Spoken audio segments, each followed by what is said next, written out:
नमस्कार, मैं विमलेंदु चैतन्य और आप देख रहे हैं अब तक बिहार। चैतन्य कम्युनिकेशंस के समाचार प्रभाग में आपका स्वागत है। आइए चलते हैं आज की पहली खबर की ओर। मर्यादा पुरुषोत्तम श्री राम के आदर्शों का सीधा सीधा अगर आपको प्रमाण देखना था तो आज के इस कार्यक्रम में साफ साफ देखने को मिला। डॉक्टर श्री प्रकाश अपने पिता स्वर्गीय शिवधारी सिंह के स्मृति में आज एक व्याख्यान माला का आयोजन किया। यह आयोजन गया के IMA भवन में आयोजित था। श्री राम जिस तरह से आदर्श थे, ठीक उसी तरह आज डॉक्टर शिव प्रकाश ने भी अपने पिता के प्रति भाव की अभिव्यक्ति कर आज यह साबित किया कि सचमुच अगर पुत्र हो तो मर्यादा पुरुषोत्तम के पिता राजा दशरथ जिस तरह थे, ठीक उसी तरह डॉक्टर श्री प्रकाश अपने पिता शिवधारी सिंह के प्रति जो अभिव्यक्ति की, अपने भाव की, वह सचमुच अनुकरणीय था। स्वर्गीय शिवधारी सिंह स्मृति व्याख्यानमाला का आयोजन गया के IMA भवन में आयोजित किया गया। इस व्याख्यानमाला का विषय था मर्यादा पुरुषोत्तम श्री राम के समसामयिक प्रासंगिकता। आयोजित व्याख्यानमाला के मुख्य वक्ता पटना से उपेंद्रनाथ पांडे तथा मुख्य अतिथि दक्षिण बिहार केंद्रीय विश्वविद्यालय के कुलपति कामेश्वर नाथ सिंह थे। विदित हो कि भगवान श्री राम को अपने जीवन का आदर्श मानने वाले स्वर्गीय शिवधारी सिंह की 50वीं पुण्यतिथि पर अनुग्रह नारायण मगध मेडिकल कॉलेज एवं अस्पताल में पूर्व विभागाध्यक्ष एवं अधीक्षक रहे डॉक्टर श्री प्रकाश सिंह आयोजित व्याख्यानमाला के प्रमुख आयोजक थे। आपको बता दें कि स्वर्गीय शिवधारी सिंह का जन्म पटना गया मार्ग पर स्थित चाकंद के मीरा बीघा में महाशिवरात्रि के दिन सन 1915 को हुआ था। स्वर्गीय शिवधारी सिंह अपने मेहनत और लगनशीलता तथा धर्मपरायणता के आधार पर अपने जीवन के लक्ष्य की ओर तीव्र गति से बढ़ते हुए पटना विश्वविद्यालय से LLB की पढ़ाई पूरी करने के बाद सन 1951 में मिडिल टेम्पल लंदन से बैरिस्टर एट लॉ की डिग्री प्राप्त की। साथ ही उन्होंने 1951 में स्कॉटलैंड यार्ड लंदन में पुलिस क्राइम जांच की विशेष प्रशिक्षण पूर्ण किया। यूनाइटेड किंगडम से वापस लौटने के उपरांत बिहार पुलिस के अभियोजन शाखा में वरिष्ठ जिला अभियोजन के रूप में विभिन्न जिलों में अपने सेवाएं प्रदान की। इस पद पर मार्च 1973 में सेवानिवृत्त होने के उपरांत अपने पैतृक गांव गया में ही रहे। सेवानिवृत्ति के उपरांत उन्होंने गया कोर्ट में प्रैक्टिस शुरू की तथा अपने व्यवहार से शीघ्र ही लोकप्रिय हो गए, परंतु होनी को कुछ और ही मंजूर था। 22 अक्टूबर सन 1973 को उनकी असामयिक निधन हो गई। विदित हो कि जीवन पर्यंत सरकारी सेवा में स्वर्गीय शिवधारी सिंह पद की गरिमा और अपनी चारित्रिक ईमानदारी को बरकरार रखने वाले एक प्रतिष्ठित व्यक्ति थे।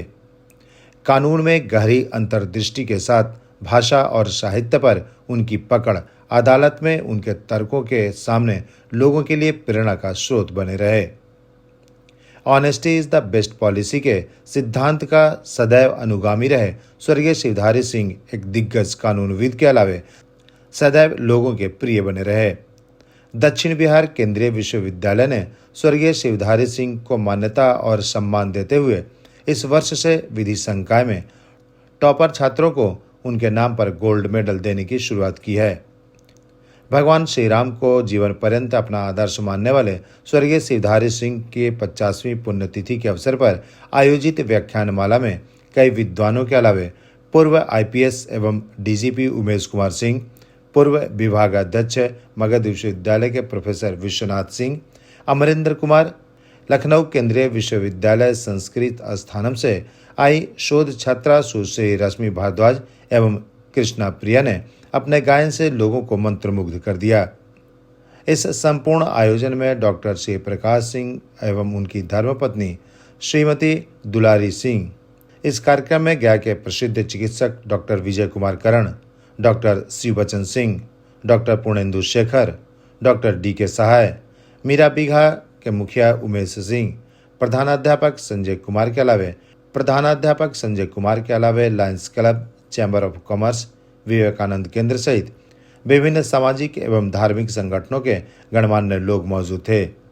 इस आयोजन के मौके पर उपस्थित लोगों ने कहा कि इस तरह के आयोजन से समाज को बल मिलेगा तथा परिवर्तन की बयार बहेगी। अब तक बिहार ब्यूरो रिपोर्ट गया।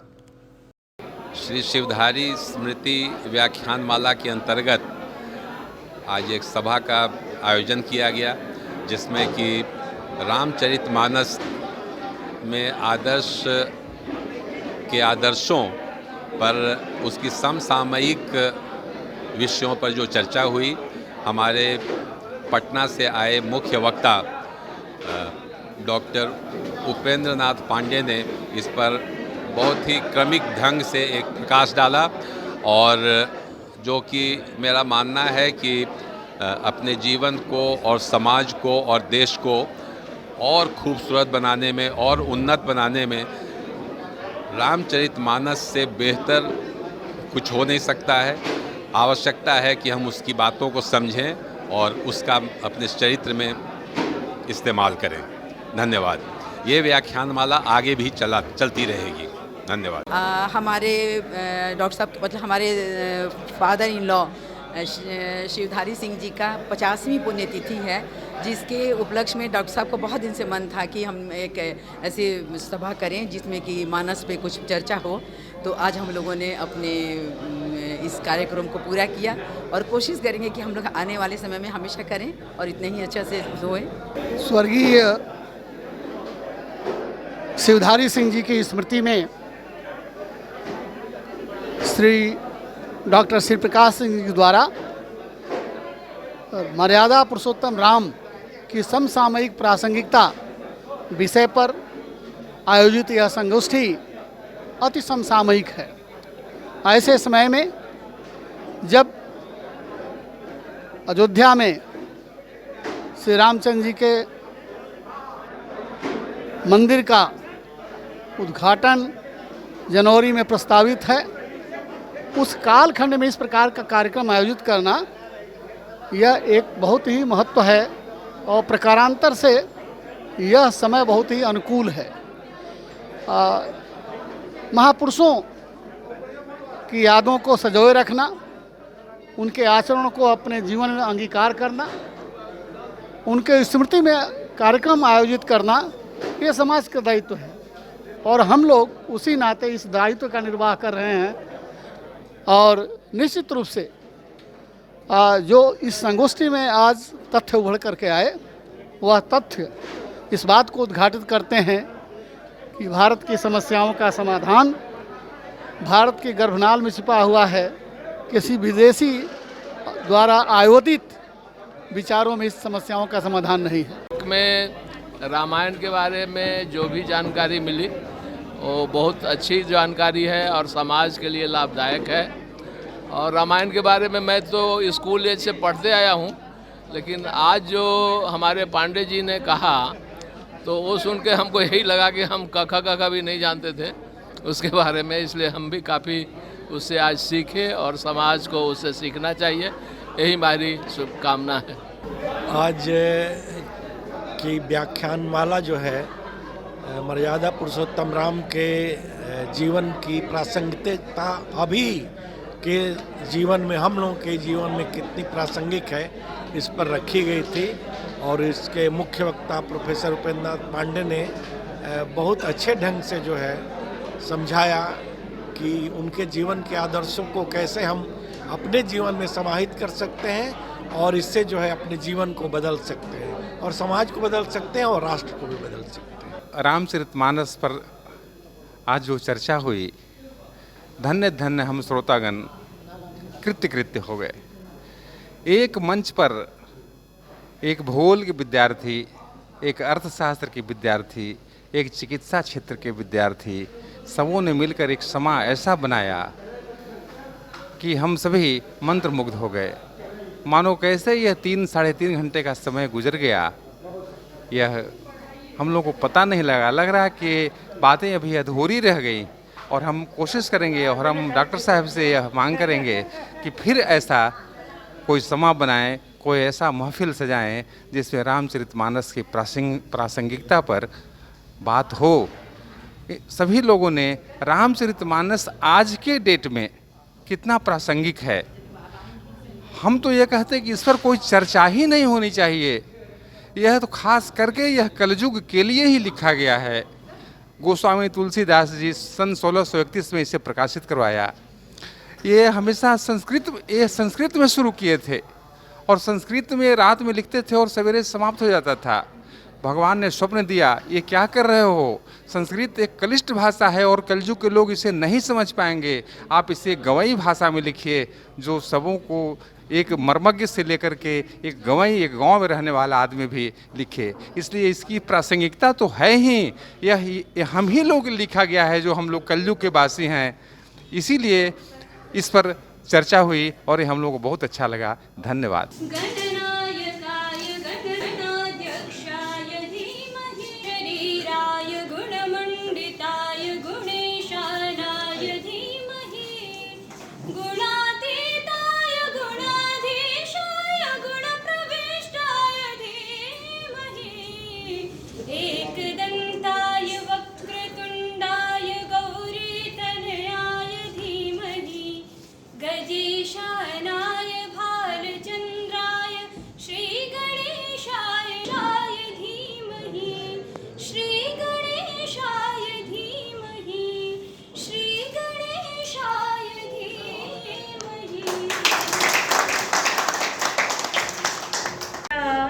विजयते रामं रमेशं भजे रामेणाभिहितानि शाचरजं रामाय तस्मै नमः। रामानास्ति परायणं परतरं रामस्य दासोऽस्म्यहं रामे चित्तलयः सदा भवतु राम मामुद्धर राम मामुद्धर। रामना विसार वन्दे रामना विसार वन्दे रामना विसार रे रामना विसार वन्दे रामना विसार वन्दे रामना विसार रे। खाली आना खाली जाना इस जीवन का नहीं ठिकाना। खाली आना खाली जाना इस जीवन का नहीं ठिकाना। मिथ्या यह संसार वन्दे मिथ्या यह संसार वन्दे रामना विसार रे रामना विसार वन्दे रामना विसार वन्दे रामना विसार रे। और अंत में दोनों की पद्म 18 युद्ध बंदर की सेना को लेकर के लंका की ओर कूच कर रामायण की राजनीति खत्म हुई। रामायण के राज को नद्यो जथा वाप्य पत्रिणम बनम अगोपाला जथा गाव तथा राष्ट्र मराजकम। जैसे पानी के बिना नदी के बिना गाय वैसे ही राजा के बिना राज्य। लेकिन वह राजा रामायण का राजा मर्यादा पुरुषोत्तम भगवान राम सर्व कल्याणकारी प्रजा हित में सतत तत्पर। परंतु आपने अर्थशास्त्र के साथ साथ महर्षि वाल्मीकि को कितना पढ़ा, यह आपका स्वाध्याय और आज आपका वक्तव्य हमें बताता है। मैं करता हूँ कि भारतवर्ष के सभी अन्य विषयों की व्याख्या रागी हो जाए, इतने ही रामायण प्रिय हो जाए, इतने ही के राम के भक्त और सुधी समालोचक हो जाए। जैसे आज का विषय हम लोगों के सामने यह रखा गया है, उभय अर्थों में, दोनों ही अर्थों में राम ये मोबाइल की सुविधा है, स्मार्टफोन की, वाले विद्वानों की कमी नहीं है हमारे भारतवर्ष में। और कोई न कोई आस्था का, भजन का, अध्यात्म का कोई न कोई आप चैनल देखेंगे, चाहे प्रशासन के क्षेत्र से आते हों, इन विभिन्न वार्ता करने वालों की कमी नहीं है। इतनी सुविधा होने के बावजूद भी नाथ बाबू ने यहाँ रखी है थोड़ी सी राजनीति की छाया में। मैं अपनी बात वहां से आरंभ करता हूं। वाल्मीकि रामायण तपः स्वाध्याय निरतम मनस्वी वाग्विदाम्बरम। नारद जी तो मनस्वी थे और उनसे महर्षि वाल्मीकि ने पूछा था, को नस्मिन् सांप्रतम लोके धर्मज्ञश्च कृतज्ञश्च, जो धर्मज्ञ भी हो, कृतज्ञ भी हो, गुणवान भी हो, और कौन है? वह कौन है जो की गई भलाई को मानता हो, एक बार भी अगर उसकी भलाई किसी ने कर दी है। अब now I am proceeding for Ram कथा। अब राम कथा की तरफ जब तुलसी अग्रसर होना चाहते हैं तो कहते हैं, सखर सुकोमल मंजू दोष रहित दूषण सहिता। अरे ये रामायण जो वाल्मीकि ने लिखी ना, ये थोड़ा थोड़ा सखर है, थोड़ा कोमल भी है, दोष रहित भी है, दूषण सहिता, परंतु दूषण है इसमें। अब दोष का पर्यायवाची दूषण भी है, लेकिन इतने कच्चे साहित्यकार महाकवि तुलसी नहीं ने सीता का परित्याग नहीं किया था। और महर्षि वाल्मीकि ने अपनी रामायण में क्षेपक, यह वाल्मीकि ने कथा नहीं लिखी है, क्षेपक डाल दिया किसी ने रामायण ग्रंथ में। ये बाहर से किसी के द्वारा डाला गया प्रसंग है, ये राम के जीवन का घटित प्रसंग नहीं है। अब चूंकि वो भी अपने विषय से डॉक्टरेट है, उनके इतना बड़ा मेरा नाम नहीं है, लेकिन मैं भी डॉक्टरेट हूं, तो मेरा अध्ययन थोड़ा अपने आप को रोक नहीं सका, तो मैंने एक पुस्तक लिख डाली है, वैदेही गाथा। 2 वर्षों से वो पुस्तक भारतवर्ष में उपलब्ध है। आप सबको जय सीताराम।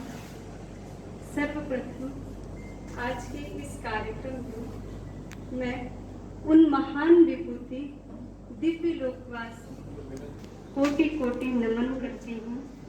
तत्पश्चात आज के इस कार्यक्रम में अध्यक्ष पद को अलंकृत करने वाले, विभिन्न धार्मिक अनुष्ठानों के द्वारा जनमानस को हर्षित करने वाले डॉक्टर श्री प्रकाश सिंह महोदय जी को नमन करती हूँ। तत्पश्चात आज के कार्यक्रम में मुख्य अतिथि पद को सुशोभित करने वाले प्रोफेसर के एन सिंह महोदय जी को मैं नमन करती हूँ।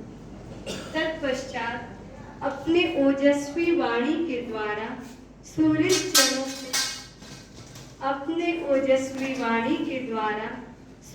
जनों के को मंत्र मुग्ध करने वाले प्रोफेसर उपेंद्र नाथ पांडे महोदय जी को मैं नमन करती हूँ। तत्पश्चात प्रोफेसर विश्वनाथ सिंह महोदय जी को मैं नमन करती हूँ।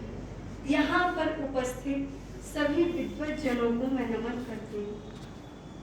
यद्यपि मेरा सामर्थ्य नहीं है जो मैं भगवान श्री राम जी के बारे में बोलूं, और ये तो विद्वानों की संगोष्ठी है जहाँ पे मैं क्या बोल सकती हूँ, फिर भी अपनी संकुचित बुद्धि के द्वारा कुछ बोलने का प्रयास करूँगी। यदि मेरे वाणी से कोई त्रुटि हो जाए तो आप लोग मुझे क्षमा कीजिएगा। भगवान श्री राम विश्व संस्कृति, न केवल भारतीय संस्कृति अपितु इस विश्व संस्कृति के अप्रतिम नायक हैं।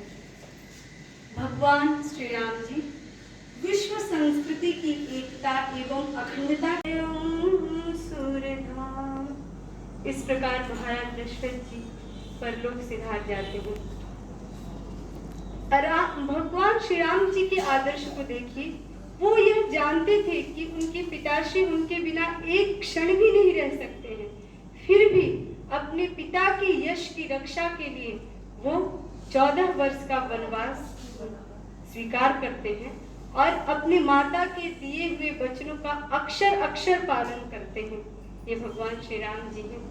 और इस प्रकार राम भरत के भातृ प्रेम भी एक आदर्श है, जो चित्रकूट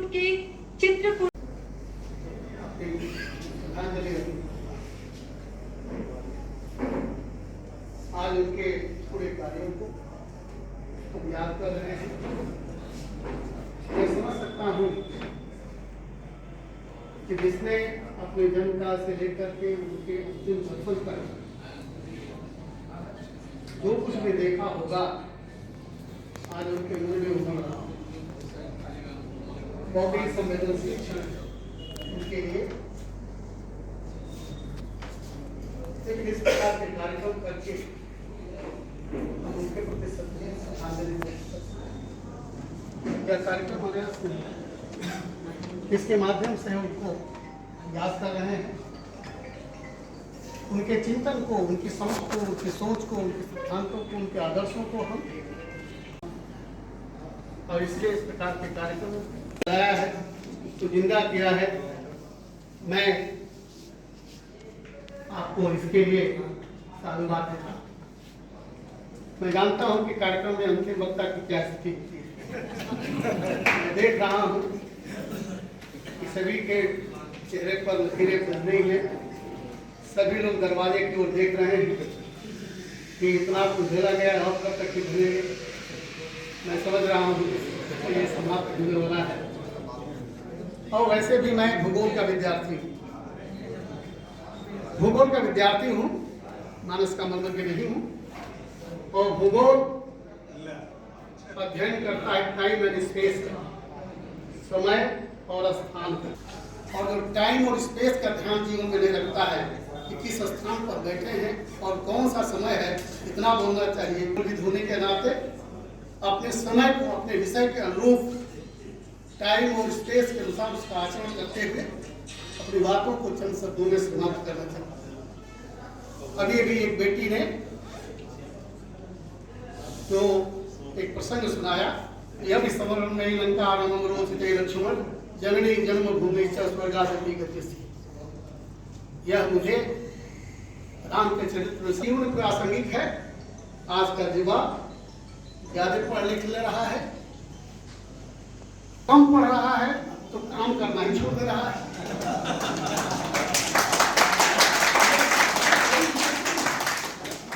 ये बहुत बड़ी विसंगति है। लेकिन जब रामचरितमानस रामचरितम का वो प्रसंग देखिए, जब लंका में विजय प्राप्त कर दिया, श्री रामचंद्र जी ने सोने की लंका लक्ष्मण ने कहा, अरे रामचंद्र जी ने कहा कि लक्ष्मण 14 साल पूरा हो गए, सारे लक्ष्य पूरे हो गए, अब हम लोग अयोध्या को लौटकर लौटना तिरस्कार है। बातें थी कि आपके प्यार के नीचे मैं दबा हुआ महसूस कर रहा हूँ। सचमुच ये हमारे लिए बहुत एक आत्मिक संतोष का क्षण है, जब अपने पूज्य पिता की याद जहाँ मेरे अंदर गूंज रही है, उमड़ रही है, और एक इतने अच्छे विषय पर आज इतने विद्वान वक्ताओं के द्वारा हम लोगों ने अच्छी अच्छी बातें सुनी। जब इस विषय का मैं चयन कर रहा था तो मुख्य वक्ता जी ने हमसे कहा कि डॉक्टर साहब आपका परिचय तो मुझे उसी समय मिल गया था जबकि आपने इस विषय को चुनकर मुझे दिया, लेकिन मुझे लग रहा था कि इस विषय में करना क्या है। ये तो सनातन सत्य है कि रामचरितमानस को जितना खोजो, जितना खंगालो, उसमें उतने मोती और उतनी अच्छी चीजें निकलेंगी। ये केवल इसमें सार्थकता, पूरी सांस्कृतिक धरोहर पर अटूट विश्वास है। और जैसा हमारे सारे विद्वान वक्ताओं ने कहा कि सचमुच यदि भारत को अपनी समस्याओं को यदि उसका आंसर, उसका यदि उत्तर लेना है तो वो उत्तर इन्हीं में है। और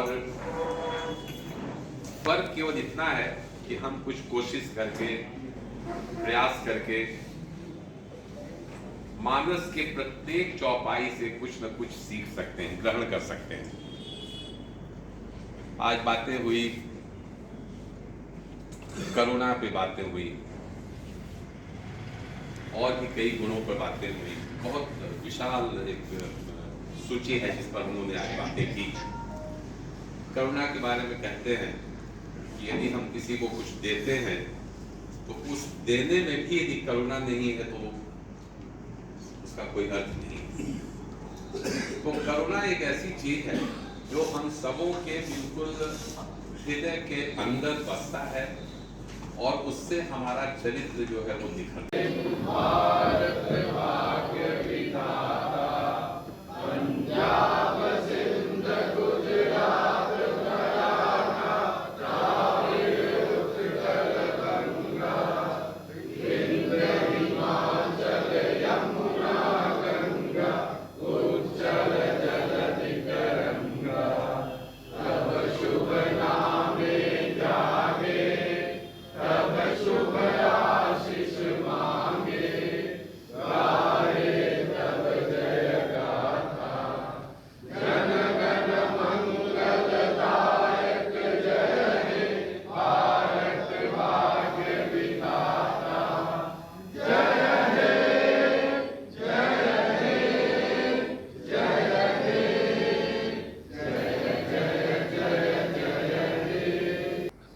आज ज़रूरत है संस्कृति और संस्कार को भूलते इस परिवेश में इस तरह के आयोजन की।